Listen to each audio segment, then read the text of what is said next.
Balap mobil internasional akan segera bergulir di sirkuit Mandalika. Mandalika Grand Prix Association dalam 2 bulan ke depan akan berkomunikasi dengan semua penyelenggara balap mobil nasional maupun internasional. Sirkuit Mandalika akan mengalami beberapa perubahan sebagai syarat untuk menggelar balap mobil. Demikian dikatakan oleh Direktur Utama MGPA, Priyandi Satria pada Sabtu 18 Maret. Informasi lebih lengkapnya akan disampaikan oleh rekan jurnalis kami dari Tribun Lombok, ada Sinto yang akan melaporkannya. Silakan rekan Sinto. Ya baik, terima kasih rekan Firda. Ya benar sekali Tribuners bahwasanya Mandalika Grand Prix Association selaku promotor dari sirkuit Mandalika dalam 2 bulan ke depan akan terus berkomunikasi dengan seluruh penyelenggara balapan mobil nasional maupun internasional Tribuners begitu.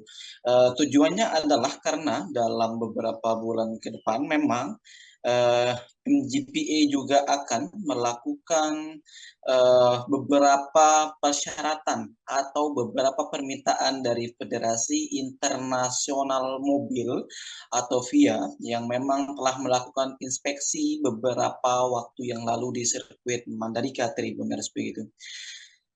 Priyandi Satria selaku Direktur Utama Mandalika Grand Prix Association mengungkapkan bahwasanya untuk balapan mobil nasional sendiri tidak memerlukan ya lisensi grade 2 dari FIA Tribuners karena memang untuk penyelenggaraan balapan mobil ini cukup hanya dari rekomendasi dari Ikatan Motor Indonesia Pusat Tribuners. Sementara untuk menyelenggarakan balapan mobil internasional tentunya harus berdasarkan lisensi kedua dari FIA Tribuners. Tentunya dalam hal ini ada beberapa perubahan sirkuit Mandalika demi bisa menyelenggarakan balapan mobil internasional.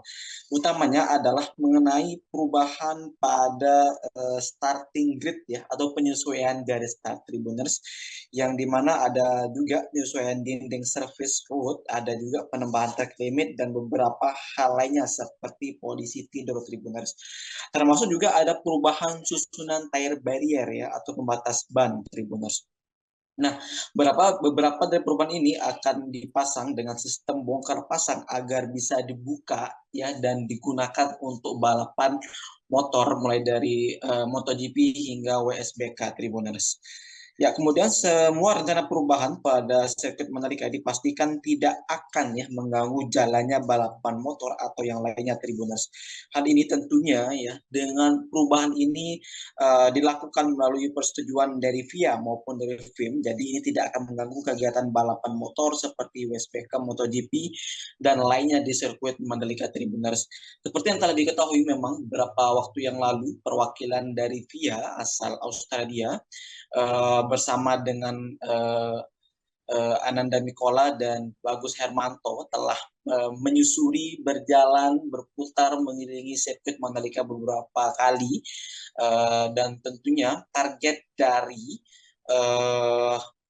sirkuit Mandalika atau MGPA untuk penyelenggaraan balapan mobil internasional adalah Formula 2, balapan mobil touring dan sejumlah balapan-balapan kelas 2 lainnya Tribuners. Sekian rekan Firda.